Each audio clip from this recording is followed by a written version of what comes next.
Hello, I'm Lian Sawires, developer of Creativity Toolbox for Seniors, and I am very excited about aging.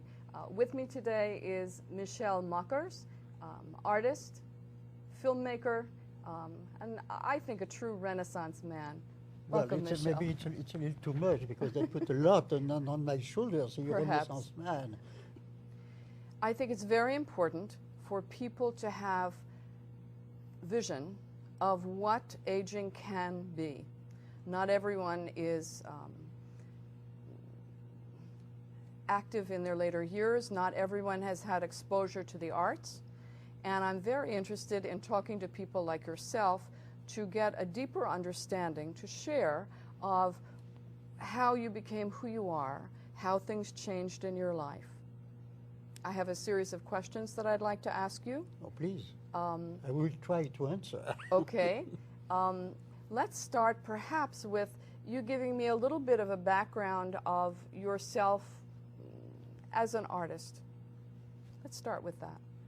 Well, my dear, according to my age, when I was exactly, I believe, I was going to be 17 years old, and I was at that time, my father was director of 2 casinos.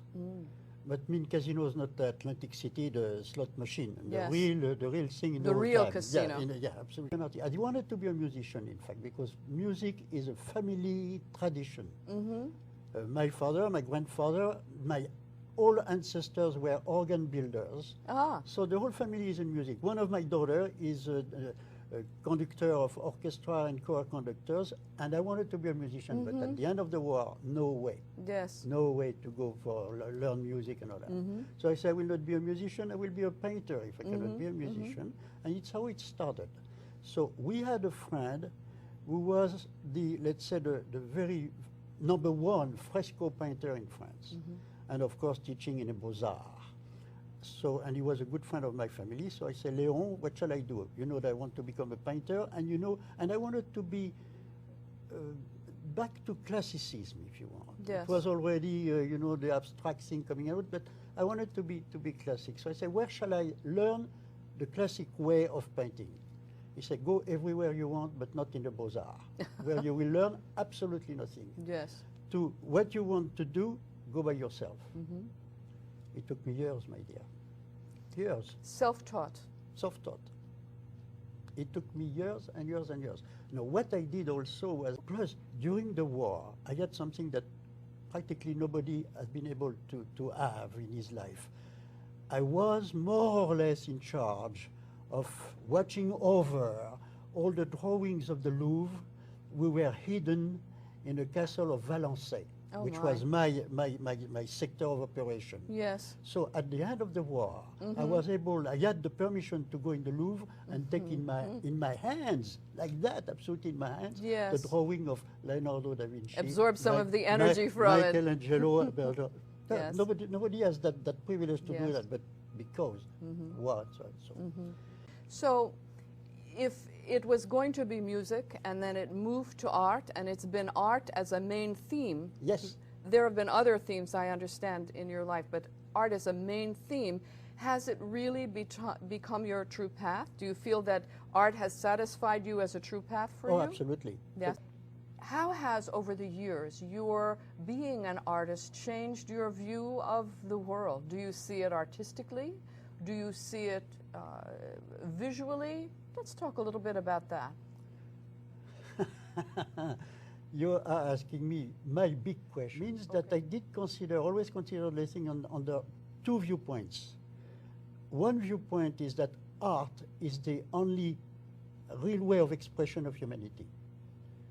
Okay. I say, the art disappeared, there is no more art at all from one day to the next day. Yes. We will be in hell, my dear. Yes. No more movies, no more fashion, no more theater, no more whatever you want. Yes. No more painting, novels. no more nothing, no more literature. That will be. So art, and it's Tolstoy, I quote Tolstoy, who say art is as much important as language itself. Yes. But my vision, if you want, of the Western civilization was one way, art, what it means and how art represents the evolution of the different civilization. And in fact, why is art a constant. Art lasts since the cave people who were painting on the walls of the caves up to today. It's the only history that you can tell since its beginning.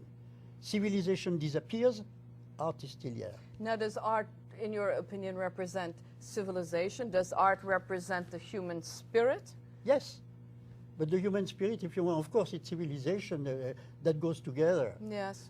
Now, in your personal evolution of art, how has your creation of art changed over the years? How you make art, how you see art, your personal artistic vision, how has that changed over the years?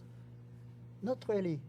Not really? No, not really, because I believe since the beginning I had one maybe short idea, but I just followed the same path since the beginning. I'd like to return to Michel, Yes, the man. go ahead. Subjective. Yes, go ahead. Artist, Yes, moving into maturity, yes, okay? yes. As a man, as an artist, in your life now, what do you enjoy the most? What do you enjoy in your life most now? I would surprise you if I answer reading quantum physics. Okay. No, I'm serious when I say that. Because I try to put all the things together.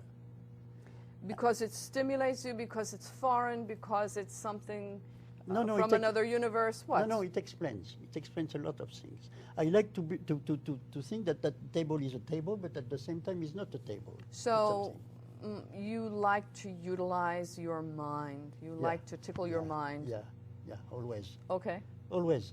I Okay. always read, I always search. And when I Okay. say quantum physics, it's not by just like that. It's because I find in quantum physics a certain number of explanations Of to a course. certain number of things. So that puts art and the universe and everything together. Quantum physics, through quantum physics, you can say the universe is one. My atom is next to the further atom of the universe. Of course. Everything I do with mine has an influence on that one at the end of the universe. Yes. So that puts all the things together, Yes. if you want. Okay. That's not by pure curiosity. Okay. Well, actually, that's a great answer, because it leads into my next question, Okay. Okay, dear. which is, in your life experience, in a deep sense, what have you learned that you really feel is true, that you want to share? I mean, what is it that you've discovered in your life experience that's absolutely true for you? Shall I give oh yeah. What's the truest thing? It's a difficult question to answer because it involves so many things. But basically, if you want, it's what is the most important for me. Yes. Maybe is communication. Okay. When I say communication, I don't say just we communicate this and that. Communication of human sentiment, of love, if you want. Okay. Love is maybe the most important thing in life. Let's say. I'm not talking going to bed, that's something else. Yes. I mean more on a more philosophical or more spiritual level. So you've discovered for yourself deeply that love is the most important thing in life, in the world. In the world, my dear, because if we were a little more loving, how can we let a third of the world starve? Okay. Huh? How can we do that? I'm going to be devil's advocate and go ahead. ask you, Yes. how does that fit in with politics? You're social, you're interested in politics. How do the two work with one another? How do you merge that spiritual? You know, there are two ways to it. In fact, it's an old battle that lasts since Plato that you are talking about. Yes. The battle between idealism and realism. Yes. So we are living... And how has it been resolved in you? It's resolved in me in some that I'm trying... I can say that now, it looks maybe stupid, but I'm going to try to create, let's say, a political movement completely out of all what exists right now.